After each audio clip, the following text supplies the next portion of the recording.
మహబూబ్నగర్ పట్టణంలో ఎన్నో సంవత్సరాలుగా జర్నలిజమే వృత్తిగా ప్రజా సమస్యల పట్ల అవగాహన పెంపొందించే కార్యక్రమం, ప్రజా సమస్యలను అధికారుల దృష్టికి, రాజకీయ నాయకుల దృష్టికి తీసుకొచ్చే కార్యక్రమం, ప్రజల కోసం పనిచేస్తున్న అనేక మంది జర్నలిస్టులు వాళ్ళ కోసం పనిచేస్తూ సొంత విషయంలో, కుటుంబ విషయంలో ఆలోచించకుండా ఇబ్బంది పడుతున్న సందర్భాలు చాలా చూస్తూ ఉన్నాం. చాలా మంది జర్నలిస్టులు విధి నిర్వహణలో ప్రమాదవశాత్తు చనిపోవడమో లేదా వ్యాధిగ్రస్తులై చనిపోవడమో జరుగుతూ ఉన్న సందర్భంలో ఆ కుటుంబానికి నిలవనీడ లేకుండా ఇబ్బందికరమైన పరిస్థితులను మనం ప్రత్యక్షంగా చూసినాం.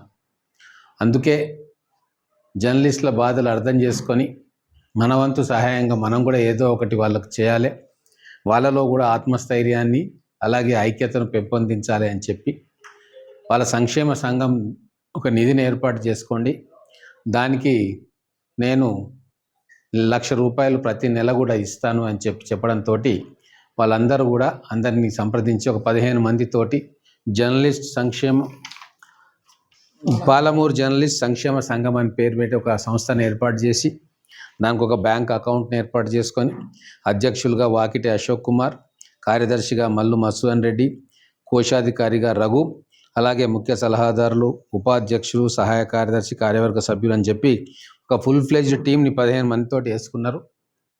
పట్టణంలో ఉన్న ఏ యూనియన్ అయినా సరే, దేనికి అఫిలియేటెడ్ ఉన్న యూనియన్ అయినా సరే, ఏ పత్రికల్లో పనిచేస్తున్నా సరే, వీడియో జర్నలిస్టులు అయినా సరే, యూట్యూబ్ జర్నలిస్టులు అయినా సరే, జర్నలిజం వృత్తిలో కొనసాగుతూ మహబూబ్నగర్ పట్టణంలో నివాసం ఏర్పరచుకున్న ప్రతి ఒక్కరిని కూడా ఈ సంక్షేమ సంఘంలో సభ్యులుగా చేసుకొని వాళ్ళకి ఏదైనా ఆపద వచ్చిన రోజు, ఇబ్బంది ఉన్న రోజు ఈ సంక్షేమ నిధి నుంచి వాళ్లకు ఇవ్వడానికి ఒక ఏర్పాటును వాళ్ళు చేసుకున్నారు. సో దానికి మొట్టమొదటగా ఈ ఉగాది పర్వదినాన ₹1,00,000 చెక్కును కూడా నేను ఇవ్వడం జరుగుతూ ఉంది.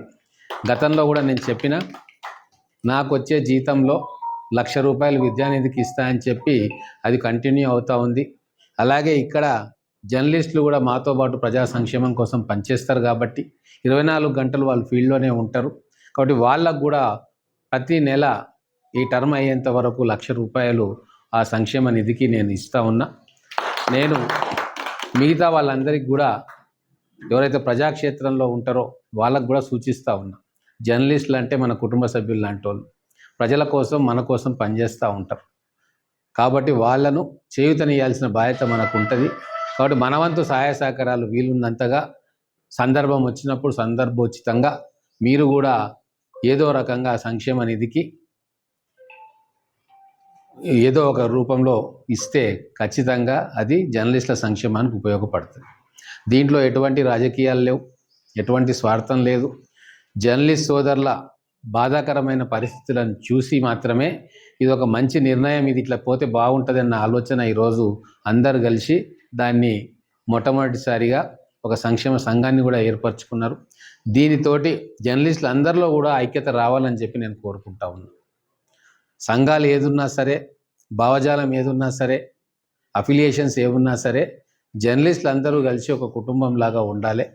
ఒకరికి నష్టం వస్తే, ఒకరికి కష్టం వస్తే అందరూ కలిసి ఆ కష్టాన్ని గట్టెక్కే మార్గం ఆలోచించాలి. వాళ్ళలో వాళ్ళు అనైక్యతతో ఉంటే ప్రజల్లో చులకన అవుతారు.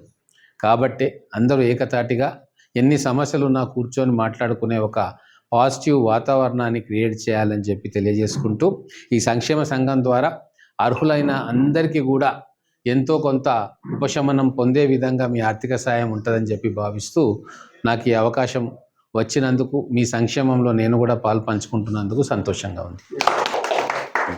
నమస్తే.